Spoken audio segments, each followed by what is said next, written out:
Welcome to the behind the scenes of Casey losing her mind. Casey making a dollhouse. I decided to make this little miniature dollhouse thing. It was an inspiration from another creator. She made a customized coffee house, and I thought, wow, that looks like tedious fun work. So I found the little living room set off of Amazon, naturally, and it was I think I picked that one because it was one of the cheaper ones. It was like $20, and I'm not going to say it was easy to do, but I think compared to the next one I'm going to do, this one was probably a great first dollhouse for a beginner. So I also decided to do the whole stop motion animation photography. I don't even know what you would call it. With the little skeletons. And so it just kind of became a hand-in-hand project. So you'll see some of me setting up and for that, and also building the project. So you kind of get an idea what goes behind moving the little characters and whatnot. So in this scene, you see me, I'm making the pillows, and I decided that I wasn't going to make the pillows, that Pepper and Alfredo were going to make the pillows. So coming up with the ideas is pretty easy. It's just executing them that I'm still trying to work on. But making the pillows was pretty easy for this project. It came with a couple of different fabrics. The one that I'm working on now was a thicker material, and it worked great for this. They also included like this really silky material. That didn't work out as great. I ended up not doing that because it was frustrating. I am going to try to make some pillows for the couch using some other fabric that I've got. But for now, this is what we were working with. And so I'm going to talk about a couple of different things with these dollhouses. Like I said, this was a cheaper one that I found. It did not come with any tools, so I did have to buy the tools separately. And I just, searched miniature tools, and, it came with like tweezers. It came with like a little sander, grinder type thing. It came with like a bunch of little nail file type things to file down any rough edges. I'm trying to think what else it came with. It came with like a little bunch of just little like pokey tools. I'm sure that's the correct term, pokey tools. But it was a lifesaver, and those tweezers I ended up using for like everything. And then also I bought super glue, and I recommend super glue, but I also don't recommend super glue because it made it great when you wanted something to dry quickly. However, it dried quickly, so there wasn't a lot of room for error. Also, this is the fabric that I was talking about. That one worked a little bit better than the other silky one, but still not as great. But I recommend getting a good pair of scissors. I ended up later on, especially with the little paper cutting out things, I used like little nail scissors. But I definitely recommend getting a nice pair of sharp scissors, because trying to cut through that fabric with the scissors that I had was just miserable. There's a lot of cutting out paper, more paper than I thought there would be. So some of it was cutting out templates for the fabric. Others was cutting out like the little books or the wall structures, and we'll get into that a little later. But a lot of tedious cutting out and folding. I liked making the furniture. Anything to do with like the actual wood was great. Dealing with the paper, I wasn't a fan of. The directions for this kit were okay. Sometimes it did take me a little bit longer to kind of figure out what the heck they were talking about, because it only shows you pictures and then like sometimes poorly translated instructions. So that was a little complicated. One thing I did learn from this, and one thing that I want anybody who is going to go into something like this to remember: you can make it your own. You do not have to follow this little booklet if you don't want to. Originally I was going to go by the book with this one 100%. I wanted to customize it, but I was like, no, I need to learn how to do this, da da da da.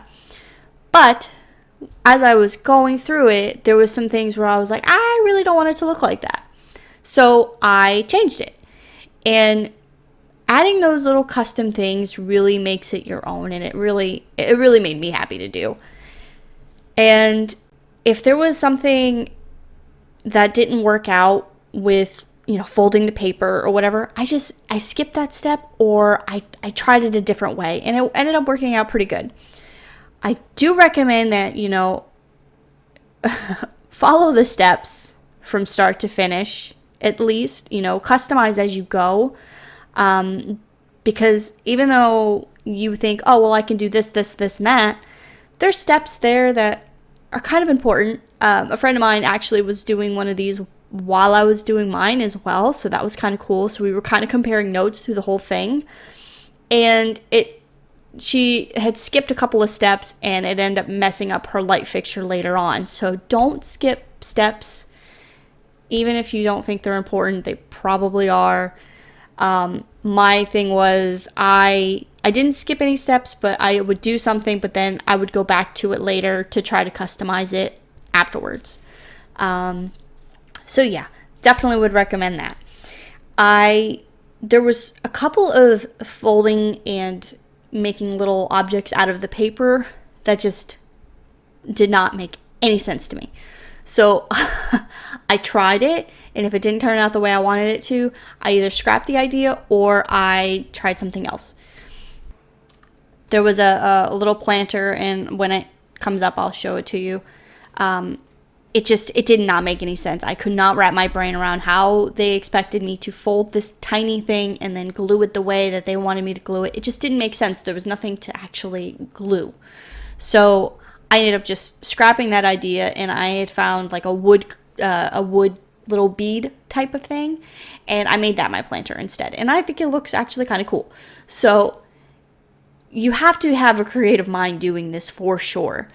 Problem with any of these types of projects is I just kind of wing it and kind of just go with it type of thing. The fabric that they used for the couch, that was the other thing that kind of bothered me, and I will probably show you in a few minutes here. But with the fabric, it didn't tell you which way to start cutting. It didn't tell me, oh, cut this from this angle to this angle. It just was like, oh, here, start with the pillows and then work your way up to the couch, which ended up backfiring because the little templates that they give you to cut out, to measure out for, I didn't have enough fabric for. So luckily, I have an upholsterer for a father. So I kind of knew how to cover this little piece of wood the way that he would. So I was pretty proud of myself that I figured that out. And I mean, it wasn't like rocket science or anything, but it turned out pretty good. So this is me making the little scenes and Instagram pictures because I am trying to do all the things, that's when I get something in my head, I don't do just one thing. I've got to do 32 different things and then wonder why they don't work. But it was a lot of fun to do these little skits, and I hope you enjoyed them as much as I made them. And yeah, I've got more coming up. And like I said, I do have another kit that I'm going to be working on soon. I'm not sure if I'm going to do another time-lapse video. We'll see. But yeah, this was just the first day, and it was interesting. This I'm making a little fruit bowl that was... the amount of details that this person, whoever made these things, the little tiny details like this, like taking a little metal bead type thing, cutting it up to make it look more like a bowl, and then adding colored beads to make it look like fruit. Mind-boggling to me, but it looked so cute, and I was so pleased with how it turned out.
trying to get these little dudes to walk was a challenge. And then I discovered an idea of using like not silly putty, like sticky tacky stuff that you use for like posters or whatever.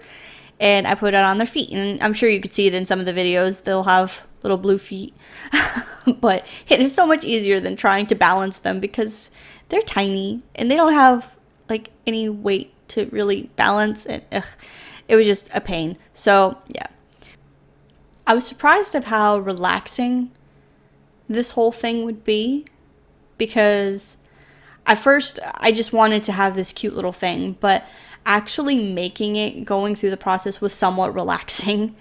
And I made fun of my husband, and I had to apologize many times, but he likes to do miniatures, little like game pieces, and I was like, why on earth would anybody want to do that? I understand now, and I apologize, and I'll apologize again. I'm sorry. But they are fun, and it was kind of relaxing to, and just to build something like that. It was really cool.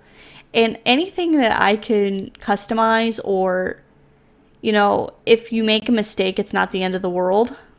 It's great in my book. But yeah, doing the little tedious, sorry, I need to stop fidgeting with my pen. I'm sure you can hear that. But doing the tedious little paperwork things, that was not as fun, but once it turned out the way it was supposed to, it was pretty cool. So some of the other tools that I've used like kind of like the double-sided dot tape, I guess you call it. I don't know what I just showed you there, and I apologize. I'm not very good at this time-lapse thing, but but yeah, I used the double-sided tape. It worked for most things, but then I ended up having to go over it with glue anyways, so yeah. And I know, like I said, my friend is also making a little miniature, and I think she uses some other types of glue which work better, in the sense of if you make a mistake, you can kind of fix it right away. Whereas if I made a mistake, it was like, well, that's just going to be like that now with the super glue, because the super glue just was super. I'm aware I'm a dork. That's why you love me. That's why you're here. Yes.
So here I was making the little cabinets, and I painted a lot of the other stuff, and I kind of wish I had painted those too, because I wanted a lot of the stuff to be like a vintagey kind of a feel, like a Victorian or whatnot. But I didn't think about it until afterwards, and trying to glue these tiny, tiny beads to it was just a pain in the butt.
Trying to figure out the light fixture was a little complicated. Thankfully, my kit for this project wasn't terrible.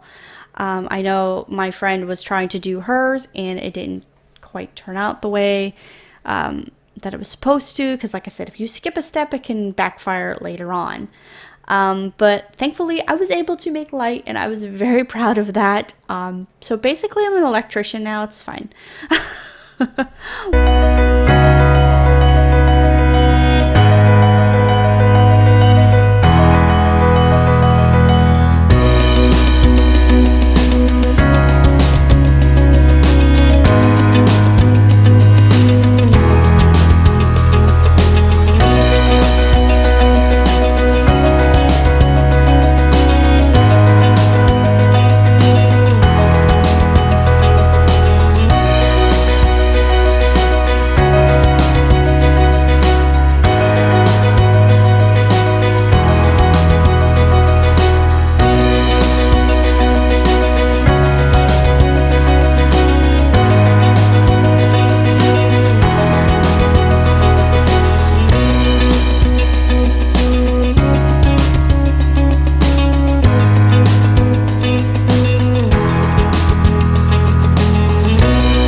So for some of the wall things, it had you cut out papers and whatnot to stick it on like the wall. It's kind of like acting like wallpaper. However, when I did that, it didn't line up as well as I'd like it to. Even if I tried to cut it as carefully as possible, it just did not work. So I ended up painting the walls because to me that gave it a more of a Victorian style, because it was like a kind of like a subway tile before and I just didn't care for it. And you'll also notice that I added some little creepy pictures. Getting those printed out was a lot more complicated than I needed it to be, but it ended up working out perfect using this little photo printer thing that I have. So I added those because, again, the pictures that were included were more of a modern feel and I wanted it more of a vintage feel. So I painted the walls and also the curtains because I could not figure out the rules, the directions on how to make the curtains the way they wanted. I ended up just taking some scrapbook paper and folding them up in a curtain-like fashion, adding some string and adding it my own little touch. The lamp, I also used some scrapbook paper to make the shade. And then in the laundry room, I did paint the chair and added some scrapbook paper to the chair to make it look like a cushion. And I gave that table more of a marble look to it instead of the white modern look that it had. But yeah, so that was kind of some of the customizations that I did. And the floor, that I left the same, that was the paper. But everything else that required paper on the walls, I did end up painting. And I think it turned out pretty cool. But it was, this project was definitely fun to do. And I highly recommend, if you are into something like this or if you like crafting, you should check out these little miniature dollhouses. But yeah, I would highly recommend you check these out. I mean, there's tons of different kits. And if you have a little imagination, you can make them as creative and as customized as you want. I can't wait to get into the next one. And yeah, I didn't record finishing this because I ended up finishing all the little things in the other room while the child was napping. Because while I worked on this, it was usually during her nap times. So, but I did take it out and I was working on it out there. So I did not record any of the finishing products. So I will try to do better at that if you are interested in following along with these builds. So yeah, I hope you enjoyed. And I will see you on the next project, next video, next game. Who knows? Have a random day, everybody.